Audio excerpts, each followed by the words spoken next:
उस दायरे के अंदर, वगरना खतरा होगा कि कोई मौज आए, कोई सुनामी तूफान आए और आपको ले जाए। जिसे कहा गया ना दरख्त की जड़ों के साथ चिमट जाओ, वो ये दरख्त है, ये शजरा तैयबा है कि जिसकी जड़ों के साथ आपने चिमट के रहना है अगर बचना है इस तूफान के आगे जो रोशन ख्याली के उन्वान के तहत आ रहा है। और इसी में फिर फरमाया कि ये जो बिदत है इससे बच कर रहो।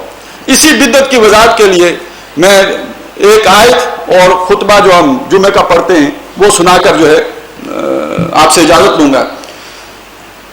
वो आयत है सूरह निसा की, वही आयत कि जिसके लिए इजमाए उम्मत के लिए दलील तलाश करने के लिए इमाम शाफी ने 300 दफा कुरान मजीद पढ़ा था और आखिर वो आयत मिली थी, वमन युशाकिकिर रसूल मिन बाद मा तबय्यन लहुल हुदा। और जिसने रसूल की मुखालफत की बाद इसके कि उस पर हदायत वाज़ेह हो गई हो। अब देखिए यहां भी खास तौर पर रसूल सल्लल्लाहु अलैहि वसल्लम का जिक्र है और बाद इसके कि उसे मालूम हो कि हदायत का रास्ता कौन सा है। और आज हमारे अक्सर और बेशतर जो दानिश्वर हैं, शायद बाज़ उनको ना मालूम हो, उनका मामला ये है कि वो इन तहरीकों से वाबस्ता रहे हैं जिनसे आज आप और मैं वाबस्ता हैं, और उसके बाद जो है उन्होंने इनकी मुखालफत का रास्ता इख्तियार किया है। गोया रसूल का रास्ता मालूम होने के बाद, उनकी सुन्नत मालूम होने के बाद एक नया रास्ता इख्तियार किया। मिन बाद मा तबय्यन लहुल हुदा व यत्तबि गैर सबीलिल मोमिनीन। और वो चले उस रास्ते पर, पैरवी की उस रास्ते पर की कि जो अहले ईमान का रास्ता नहीं है। ये अहले ईमान का रास्ता कौन सा है? आप सोचिए, उम्मत मुस्लिमा के अंदर हमेशा से पर्दा चला आ रहा है, कम से कम उसका तसव्वुर तो चला आ रहा है, इल्मी तौर पर तो मौजूद रहा है। आज अगर कोई शख्स ये कहे कि ये पर्दे के अहकामात तो वो अरबों का रवाज था, हमारे लिए अपने तौर तरीके हैं, तो ये एक नए रास्ते की बात हुई कि नहीं हुई? इसी तरह कोई शख्स खड़ा होकर ये कहे कि इस्लाम और कुरान और मोहम्मद सल्लल्लाहु अलैहि वसल्लम वो कोई और चीज है, हमारे लिए सबसे पहले पाकिस्तान है, तो ये एक नया रास्ता है कि नहीं है?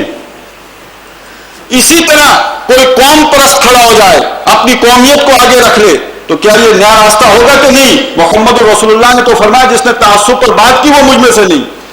इसी तरह समझ लीजिए अकलियत परस्ती, ये सारे नए रास्ते हैं, ये सारे बिदती रास्ते हैं। इन्हीं से मुख्तलिफ फिरके वजूद में आए जो 72 हूं या 73 हूं।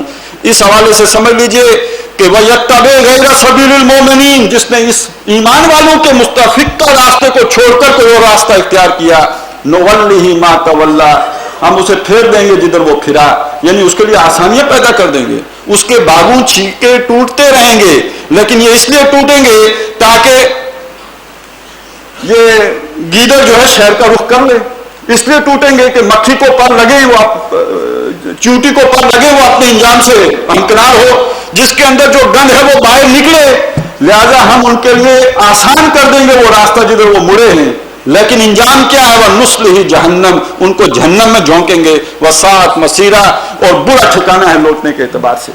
यही वजह है कि 72 फिरकों का इंजाम भी जहन्नम है, और यही वजह है कि बिदत का इंजाम भी जहन्नम है।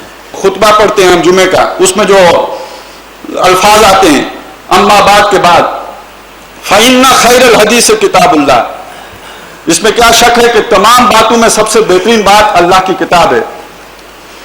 व खैरुल हदी हदी मुहम्मदिन सल्लल्लाहु अलैहि वसल्लम, और उस किताब पर अमल का बेहतरीन तरीका वो है जो मोहम्मद रसूलुल्लाह सल्लल्लाहु अलैहि वसल्लम ने बताया है।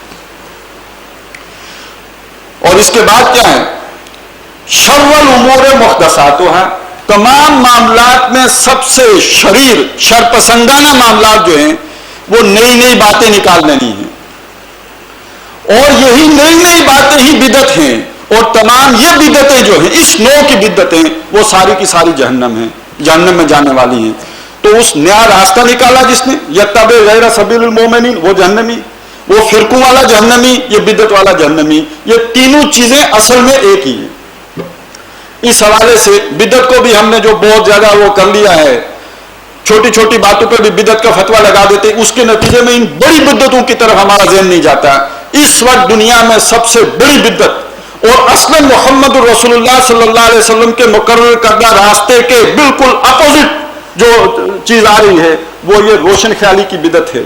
इसको इसी सेंस में लीजिए, आज के दौर का यही वो सबसे बड़ा फिरका है जिसकी कई शाखें, आप इन्हें वतन प्रस्त भी कह सकते हैं, आप इन्हें अकल प्रस्त भी कह सकते हैं, आप इन्हें जो है वो कौम प्रस्त भी कह सकते हैं। یہ ساری نو کی پرستشیں جو ہیں یہ اصل میں ایک نئی بدعت ہے، ایک نیا جو ہے وہ دین ہے، دین پرویزی ہے یا دین الہی ہے، اور اس میں سب سے گندا کردار ہمارے دور کے ابو الفضل اور فیضیوں کا ہے۔ اللہ تبارک و تعالیٰ ان سے ہمیں بچائیں۔ میں نے ایک اقبال کا وہ جو شعر تو آپ نے سنا ہوگا، بڑا مشہور شعر ہے کہ جس میں وہ انہوں نے امامت کا حق جو بیان کیا ہے کہ ہے وہی تیرے زمانے کا امام برحق جو تجھے حاضر و موجود سے بیزار کرے۔ اصل امام تو تمہارا وہ ہے کہ جو تمہیں ان بتوں سے ڈرائے نہیں بلکہ ان سے تمہیں بیزار کرے۔ اور اسی نظم کے آخر میں جو انہوں نے کہا، فتنہ ملت بیضا ہے امامت اس کی، مسلمان کو جو سلاطین کا پرستار کرے۔ اس کی روشنی میں آپ دیکھ لیں کہ کون آپ کو کس کا پرستار کر رہا ہے، وہی فتنہ ہے، وہی فساد ہے، اسی سے اجتناب کرنا ہے، وہی بدعتی گروہ ہے، وہی آج کے دور کا سب سے بڑا فرقہ ہے جس سے کہ ہمیں مجتنب رہنے کے لیے نبی اکرم صلی اللہ علیہ وسلم نے اصل میں یہ ساری باتیں ہمارے سامنے رکھی تھی۔ اللہ تعالیٰ ان سے ہمیں اجتناب کرنے کی توفیق عطا فرمائے۔ اگر ان کے لیے ہمارے دلوں کے اندر کوئی نرمی ہے، اس نرمی کو سختی میں تبدیل کر دے۔ اللہ تعالیٰ ہی ہمارے دلوں کے حالوں کو بہتر جاننے والا ہے۔ اللہ تعالیٰ اس کی ہمیں توفیق عطا فرمائے۔